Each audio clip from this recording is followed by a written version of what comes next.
اللہ راضی ہو جائے، چاہے وہ مولا علی ہو، اللہ کو اللہ کی رضا کے لیے اپنی زندگی وقف کر دی، حسن حسین آئے، اللہ کی رضا کے لیے عمل کثیر کرتے ہوئے گئے، چاہے وہ سعید و سعد ہو، چاہے وہ طلحہ و زبیر ہو، چاہے وہ وقت غوث ہو، چاہے وہ غریب نواز ہو، دنیا کے جتنے اولیاء، جتنے کتب ہیں، جتنے ابدال ہیں، جتنے اقواس ہیں، جتنے اولیاء ہیں، تمام اولیاء کی یہی بد عمل ہوتا ہے کہ اللہ راضی ہو جائے، لیکن مصطفیٰ کی شان یہ ہے کہ اللہ کہتا ہے فطر تھا کہ اللہ اتنا عطا کرے گا کہ پیارے رسول تو راضی ہو جائے گا۔ پتہ یہ چلا کہ دنیا والے اللہ کی رضا چاہتے ہیں، لیکن اللہ خود اپنے محبوب کی رضا چاہتا ہے، تو پھر میں کیوں نہ کہوں خدا کی رضا چاہتے ہیں تو عالم خدا چاہتا ہے رضا۔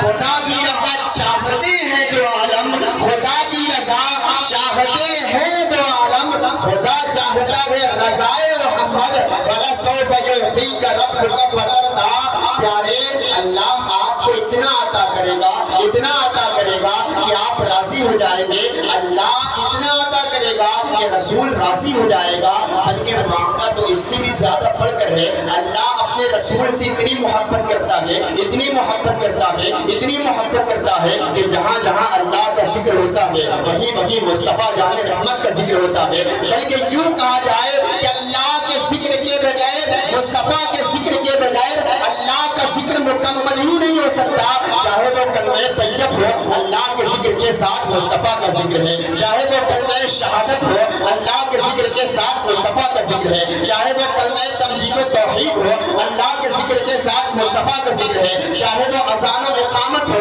اللہ کے ذکر کے ساتھ مصطفیٰ کا ذکر ہے، چاہے وہ صلاۃ و نماز ہو، اللہ کے ذکر کے ساتھ مصطفیٰ جان رحمت کا ذکر ہے۔ پتہ چلا محبوب اور محب میں قربت اتنی ہے کہ جہاں جہاں رب کا ذکر ہے وہیں مصطفیٰ کا ذکر ہے، بلکہ نہ تو اللہ کے ذکر کے بغیر مصطفیٰ کا ذکر کیا جا سکتا ہے، نہ ہی تو مصطفیٰ کے ذکر کے بغیر اللہ کا ذکر کیا جا سکتا ہے۔ محبت اتنی ہے کہ امام کہتے ہیں کہ میں تو مالک ہی کہوں گا کہ وہ مالک کے حبیب، یعنی محبوب محب میں نہیں میرا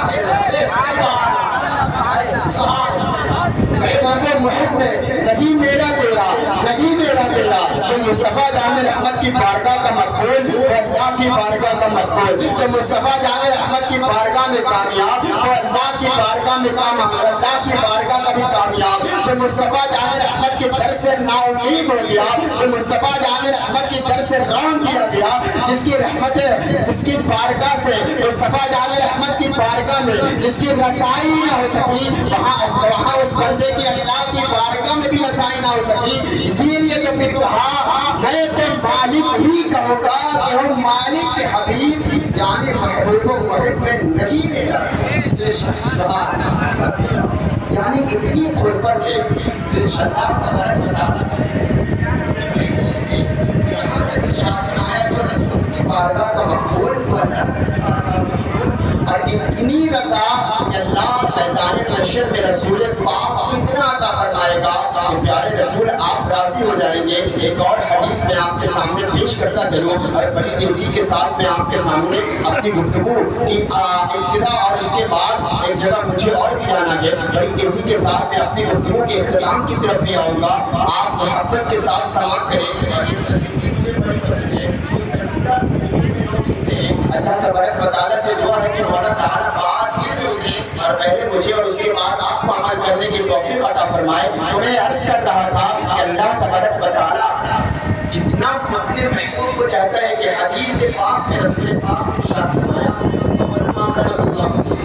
اور بہت معروف حدیث بارہا آپ نے اپنے مطلب کہ اللہ تبارک و تعالیٰ نے سب سے پہلے اپنے محبوب کے نور محمدی کو پیدا کیا، اور اسی بارے تمام کائنات کو بنایا، لوح و کرسی کو بنایا اور تمام اشیاء۔ ایک حدیث پاک میں بھی اس طرح کے بھی الفاظ ہیں کہ اگر رسول پاک صلی اللہ تعالی علیہ وسلم دنیا میں مبعوث ہونا نہ ہوتا تو نہ پھر ہم آپ ہوتے، نہ انسان ہوتے، نہ جانور ہوتے، نہ کوئی شے۔ حضرت آدم علیہ السلام کی دنیا میں آئے ہیں، رسول پاک صلی اللہ علیہ وسلم کے صدقے طفیل آئے ہیں۔ تمام انبیاء دنیا میں تشریف لائے ہیں، رسول پاک صلی اللہ تعالی علیہ وسلم کے صدقے طفیل آئے ہیں۔ اگر رسول نہ ہوتے تو یہ چاند و سورج بھی نہ ہوتے، اگر رسول نہ ہوتے تو یہ نباتات و جمادات نہ ہوتے، اگر رسول نہ ہوتے تو یہ چرند و پرند نہ ہوتے، اگر رسول نہ ہوتے تو یہ شجر و حجرات نہ ہوتے، اگر رسول نہ ہوتے تو یہ زمین و آسمان نہ ہوتے، اگر رسول نہ ہوتے تو پھر ہم اور آپ نہ ہوتے، کائنات میں ہر شے کا وجود ہی نہ ہوتا۔ اس کائنات میں جتنی اشیاء دیکھ رہے ہیں رسول پاک کے صدقے وجود میں آئی ہے۔ رسول پاک نعرہ رسالت مسلک اعلیٰ حضرت علامہ مولانا زکی عالم صاحب قبلہ، نعرہ تکبیر، نعرہ رسالت۔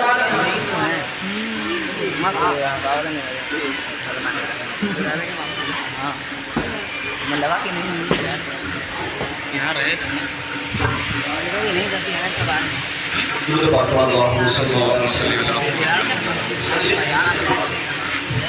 یا رسول اللہ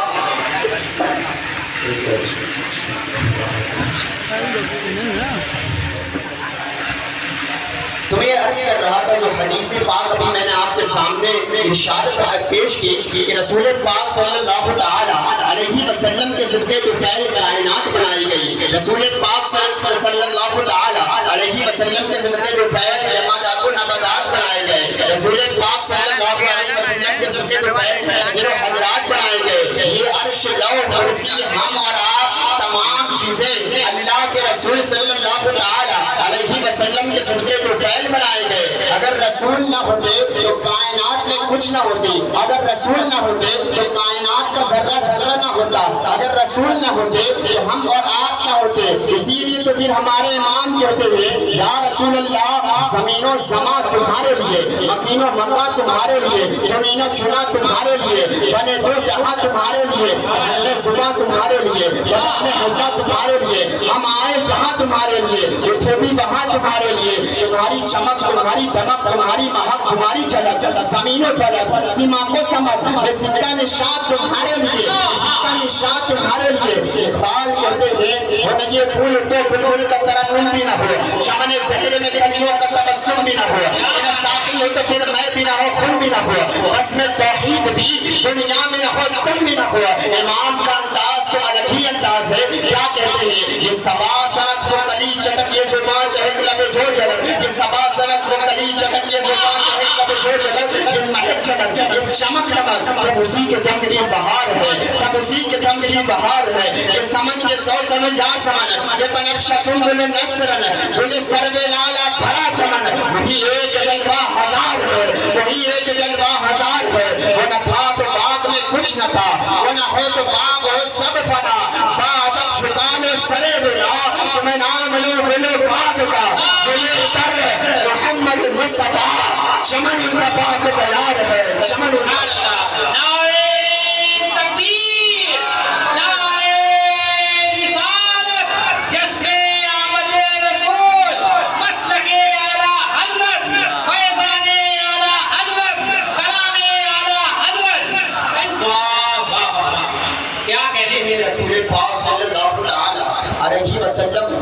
جن کی چہرے والضحا کی قرآن نے قسم کھائی ہے۔ اور جب رسول پاک صلی اللہ تعالی علیہ وسلم کی چہرے کی بات آئی ہے، رسول پاک صلی اللہ تعالی علیہ وسلم کے حسن کی بات آئی ہے، تو میں بڑی تیزی کے ساتھ ایک واقعہ جو رسول پاک صلی اللہ تعالی علیہ وسلم کے حسن زیبا پر بہت زیادہ مشہور و معروف واقعہ ہے۔ صحابہ کرام میں چاہے وہ وہ مفسرین ہو، چاہے وہ محدثین ہو، چاہے وہ تبع تابعین ہو، رسول پاک صلی اللہ تعالی علیہ وسلم کے رخ زیبا کو، رسول پاک صلی اللہ تعالی علیہ وسلم کے حسن زیبا کو ہر صحابی نے، ہر مفسرین نے، ہر تابعین نے اپنے اپنے انداز میں بیان کیا ہے، اپنے اپنے لہجے میں، اپنے اپنے الگ انداز میں اس کو ڈھالا ہے۔ لیکن تمام صحابہ میں جو ام معبد رضی اللہ تعالی عنہا نے مصطفیٰ جان رحمت کی چہرہ والضحیٰ کے حسن کی جو تصویر کھینچی ہے، بڑے بڑے صحابہ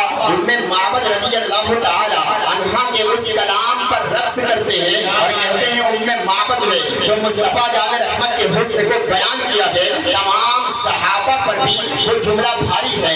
آخر ام معبد رضی اللہ تعالی عنہا کا وہ کون سا جملہ ہے کہ جس پر صحابہ کرام کو بھی ناز ہے؟ میں بڑی تیزی کے ساتھ ام معبد رضی اللہ تعالی عنہا کا واقعہ میں آپ کے سامنے پیش کرتا ہوں۔ ام معبد وہ خاتون ہے کہ جو کا خیمہ مکے اور مدینے کے درمیان ام معبد رضی اللہ تعالی عنہا کا درمیان میں ایک خیمہ تھا۔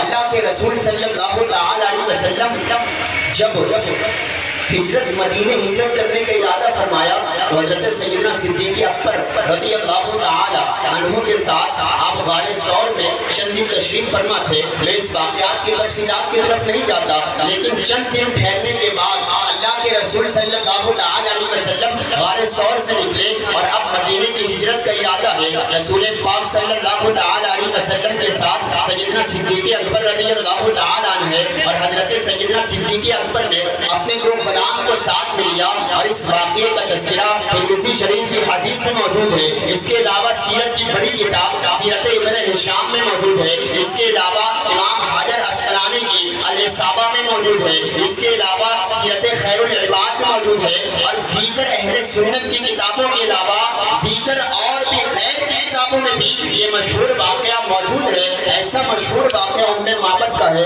رسول پاک صلی اللہ تعالی علیہ وسلم جب غار ثور سے نکلے، اب صدیق اکبر نے اپنے دو غلام کو ساتھ میں لیا ہے، اب مدینے کی طرف ہجرت کرنے کا ارادہ ہے۔ حضرت ابو بکر صدیق رضی اللہ تعالی عنہ کو بھوک اور پیاس کی شدید کر پایا۔ جب وہ بھوک اور پیاس سیدنا صدیق اکبر رضی اللہ تعالی عنہ کو لگتی ہے، اور ساتھی میں رسول پاک صلی اللہ تعالی علیہ وسلم بھی تشریف فرما ہے، چند مقام پر رکنے کے بعد جب آگے بڑھے تو سیدنا صدیق اکبر رضی اللہ تعالی عنہ نے ایک جھوپڑی کو دیکھا، ایک خیمے کو دیکھا۔ اللہ کے رسول صلی اللہ تعالی علیہ وسلم اور سیدنا صدیق اکبر اس جھوپڑی کے قریب ہوئے۔ حضرت ابو بکر صدیق نے جھوپڑی کے باہر سے اندر آواز دی۔ اندر سے نکلنے والی کوئی خاتون نہیں بلکہ وہی ذات تھی جس کے زمانہ ام معبد کے نام سے جانتا ہے۔ یہ لقب آپ کا ہے لیکن اصلی نام آپ کا عاتقہ بنت خالد ہے، لیکن ام معبد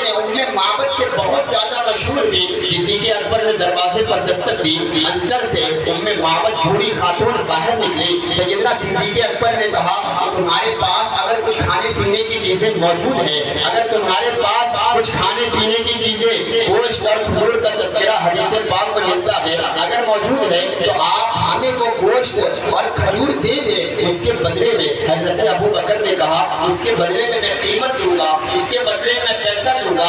حضرت ام معبد نے کہا افسوس اس بات کا ہے کہ میرا خیمہ درمیان میں اسی وجہ سے لگایا گیا ہے، میرا خیمہ درمیان میں اسی وجہ سے ہے کہ میں مدینے سے مکے سے مدینے آنے جانے والے مسافروں کی خدمت کیا کروں۔ لیکن افسوس اس بات کا ہے کہ آج ایسے موقع پر آپ حضرات حاضر ہوئے ہیں کہ میرے پاس نہ گھر میں گوشت موجود ہے اور نہ ہی میرے پاس گھر میں کھجوریں موجود ہیں، مجھے بڑا افسوس ہے۔ سیدنا صدیق اکبر رضی اللہ تعالی واپس آئے، رسول پاک صلی اللہ تعالی علیہ وسلم کی نظر رحمت ام معبد کے خیمے کے ایک کنارے پڑی، دیکھا ایک کمزور لاغر بکری بندھی ہوئی ہے۔ اللہ کے رسول صلی اللہ تعالی علیہ وسلم نے ارشاد فرمایا اے ام معبد، یہ بکری جو کنارے بندھی ہوئی ہے یہ کیسی بکری ہے؟ ام معبد نے کہا کہ میرے شوہر ابو معبد تمام جانوروں کو لے کر چرانے کے لیے گئے ہیں، یہ کمزور اور نحیف بکری ہے، ہے، یہ چلنے کی بھی لائق نہیں ہے، اسی لیے اس کی بیماری کی وجہ سے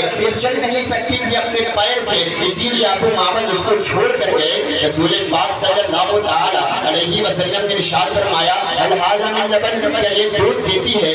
معبد نے کہا ایسا کیسے ہو سکتا ہے، یہ تو چلنے کی بھی لائق نہیں ہے لیکن دودھ کیسے دے سکتی ہے؟ رسول پاک نے پھر ارشاد فرمایا اے معبد، کیا تو اجازت دیتی ہے کہ میں اس بکری سے دودھ نکال لوں؟ معبد بھی سن کر حیران کہ وہ بکری جو چلنے کے لیے بھی قابل نہیں، اس کے تھن میں ایک قطرہ بھی دودھ نظر نہیں آتا، لیکن یہ آنے والا شخص کیسے دعوے کے ساتھ کہتا ہے کہ تو اجازت دے تو میں دودھ نکال لوں؟ معبد نے کہا ٹھیک ہے، میں تجھے اجازت دیتی ہوں، میں تجھے اجازت دیتی ہوں۔ اتنا کہنا تھا کہ رسول پاک صلی اللہ تعالی علیہ وسلم کے آگے وہ لا کر بکری کر دی گئی۔ وہ بکری جو چلنے کی بھی قابل نہیں تھی، اللہ کے رسول صلی اللہ تعالی علیہ وسلم کی شان مبارکہ ملاحظہ کرے کہ وہ بکری جو چلنے کی قابل نہ تھی، اللہ کے رسول نے اپنا دست نبوت اس بکری پر رکھا ہے اور بسم اللہ پڑھی ہے کہ وہ بکری میں اتنی لطافت اور اتنا دھن اس کا دودھ سے بھر گیا۔ روایت میں ہے کہ معبد کے گھر کے برتن منگوائے گئے، اور ایک دوسری روایت میں یہ ہے کہ معبد کے گھر کے تمام برتن اس لاغر بکری کے دودھ سے بھر گیا۔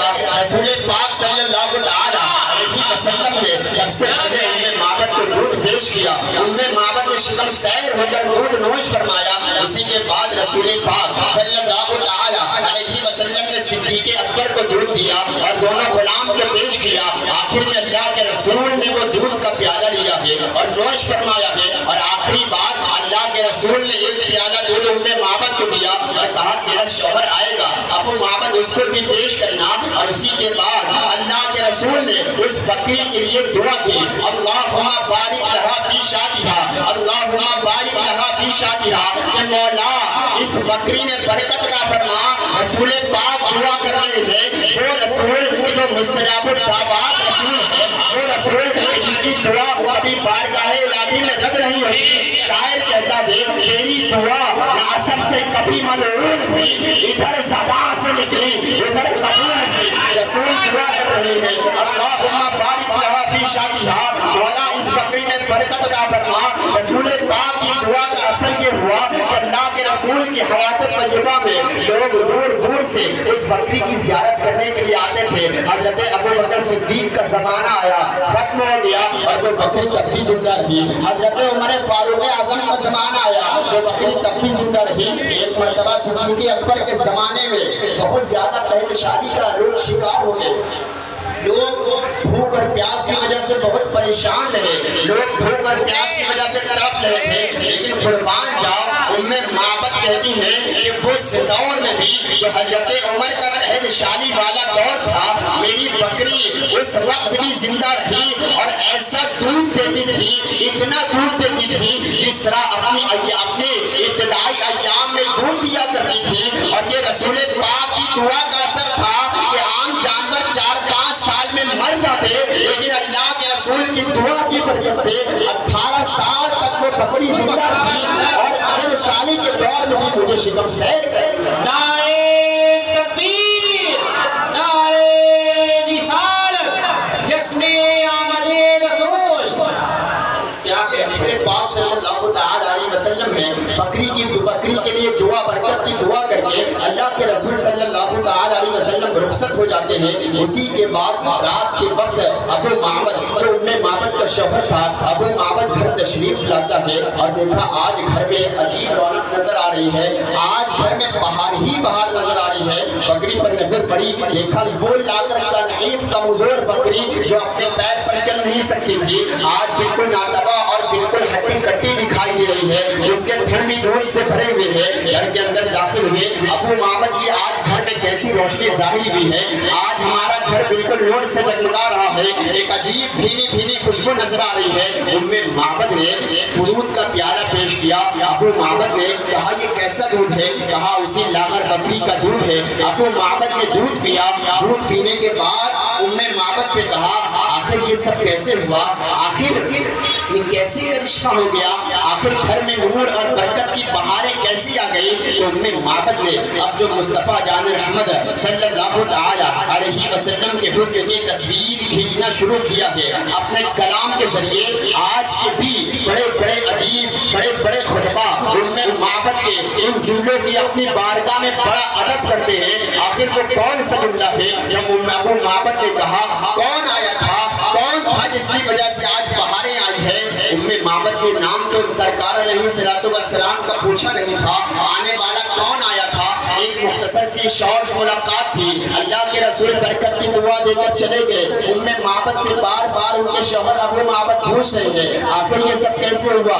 یہ برکتیں کیسے ہوئی, یہ نور سے روشنی کیسے پیدا ہوئی ہے. ام معبد نے کہا کہ میں نے اس سے نام تو پوچھا نہیں تھا, لیکن اسی کے آنے کی وجہ سے گھر میں برکت ہوئی ہے. ام معبد نے انہی دن میں مصطفیٰ جان رحمت کا ایک نام کریٹ کیا, ایک نام سوچا اور کہا اسی کے آنے کی وجہ سے برکت ہوئی ہے. وہ بڑا مبارک آدمی تھا. ام معبد نے کہا اے میرے شوہر ابو معبد, یقیناً اس کا نام مبارک ہوگا, اس کا نام مبارک تھا اس لیے کہ اسی کے آنے کی وجہ سے گھر میں بہاریں اور برکت آئی. اس نے بکری کے لیے برکت کی دعا کی, گھروں کے لیے برکت کی دعا کی. جو بڑا مبارک انسان تھا ابو معبد, اس کا نام مبارک ہے.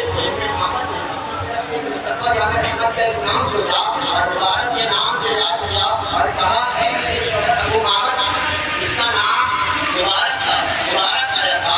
اب ابو معبد نے پوچھنا شروع کیا اے ام معبد, مبارک دیکھنے میں کیسا تھا, اس کا کلام کیسا تھا, اس کا چہرہ کیسا تھا, اس کی بولی کیسی تھی, اس کا چلنے پھرنے کا انداز کیا تھا. اب ام معبد نے جو بیان کرنا شروع کیا ہے, ام معبد ارشاد فرماتی ہے وَرَأَيْتُ رَجُلًا ظَاهِرَ الْبَذَاءَةِ وَظَاهِرَ الْبَذَاءَةِ ظَاهِرَ الْبَذَاءَةِ قَصِيمٌ وَسِيمٌ وَفِي عَيْنَيْهِ تَاجٌ وَفِي عُنُقِهِ سَتَاعٌ وَفِي عُنُقِهِ سَتَاعٌ قَصِيمٌ وَسِيمٌ وَفِي صَوْتِهِ سَحْلٌ.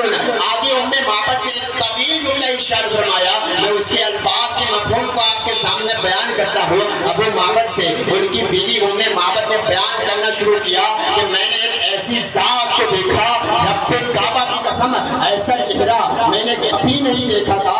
ظاہر البذاء, اس کے جسم کے ہر حصے میں کمال تھا, اس کا ہر اعضاء جسم کے کمال کو پہنچا ہوا تھا. قسیم قسیم, علماء نے اس قسیم اور قسیم کی بڑی لمبی لمبی تشریح کی ہے.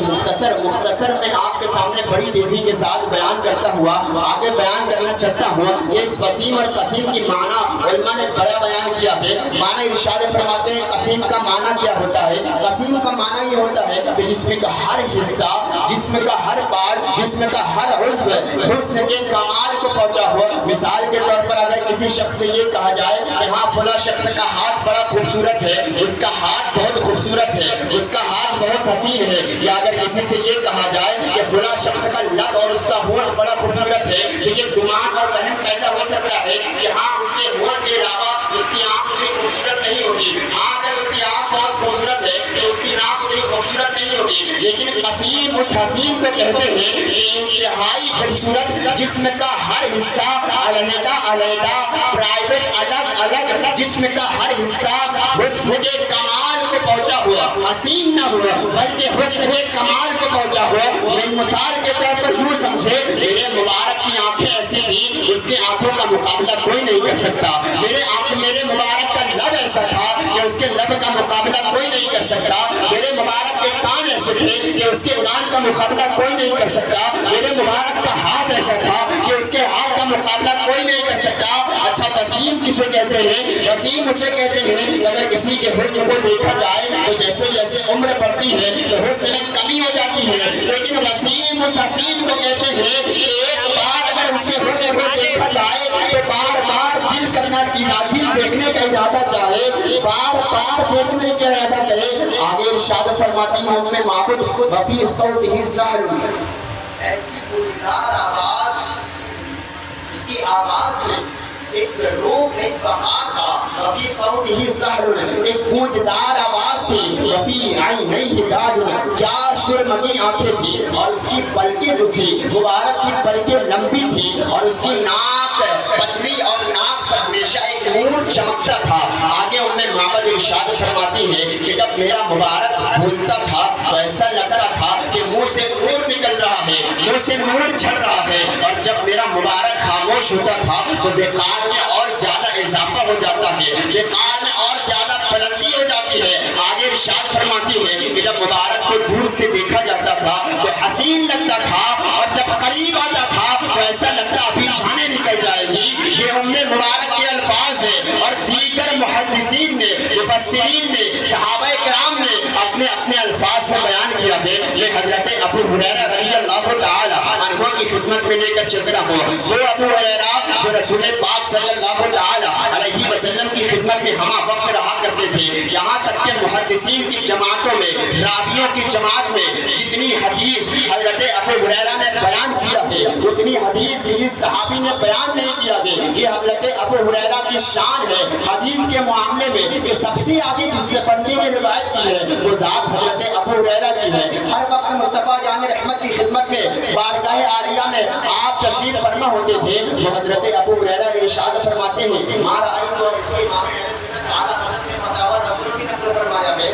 وہ ابو ہریرہ ارشاد فرماتے ہیں، ما رأيت شيئا من احسن رسول اللہ صلی اللہ علیہ وسلم۔ حضرت ابو ہریرہ کا جملہ آپ سماعت کریں۔ حضرت ابو ہریرہ کہتے ہیں، لوگوں میں نے مصطفیٰ جان رحمت جیسا حسین دنیا میں کوئی شے ہی نہیں دیکھا، دنیا میں کوئی چیز ہی نہیں دیکھا۔ حضرت ابو ہریرہ رضی اللہ تعالی عنہ نے یہ نہیں ارشاد فرمایا ما رأيت رجلا کہ میں نے دنیا میں ایسا کوئی مرد نہیں دیکھا۔ کیا کہہ رہے ہیں؟ سبحان اللہ۔ بلکہ ابو ہریرہ کہتے ہیں، ما رأيت شيئا، میں نے دنیا میں ایسی کوئی چیز ہی نہیں دیکھی۔ چاند سورج کو دیکھا لیکن مصطفیٰ جان رحمت کے حسن کا مقابلہ نہ کر سکا۔ چاند سورج کی روشنی مصطفیٰ جان رحمت کے طلبوں کے بھی آگے پھیکی پڑ رہی تھی۔ ایسا لگ رہا ہے کہ میں نے دنیا میں ایسی کوئی شے ہی نہیں دیکھی۔ جنہوں نے مصطفیٰ جان رحمت کی صحبت پائی، جنہوں نے قریب سے مصطفیٰ جان رحمت کو دیکھا تو کہا دنیا میں میں نے ایسی کوئی چیز ہی نہیں دیکھی۔ اور جنہوں نے 1400 سال کے بعد مصطفیٰ جان رحمت کو دیکھا تو کیا کہا، مخجند بدر شاشانی ہے، مد چمک لاٹ عمرانی ہے، کالی زلفت اک مستانی ہے، مخمور ابھی من مد بریا، سبحان اللہ ما اجملکا ما احسنکا ما اکملکا۔ کتنے مہر علی، کتنے تیری ثنا گستاخ عتیق جا۔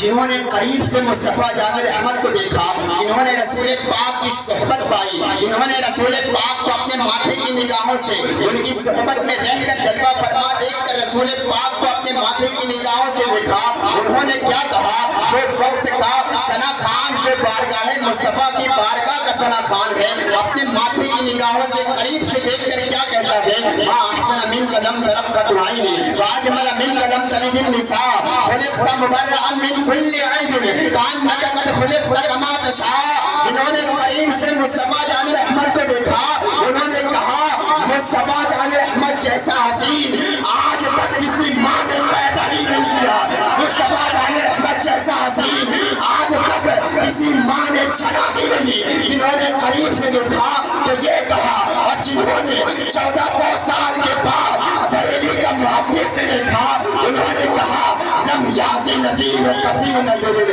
مثلے تو نشد پیدا جانا جگرات کو تاج تورے سر سو اے تجھ کو شہید و سرا جانا عرفیت شیو سخا کا دم اے کیسو پاک اے ابے کرم برسن ہارے رم جم رم جم دو دو در سبحان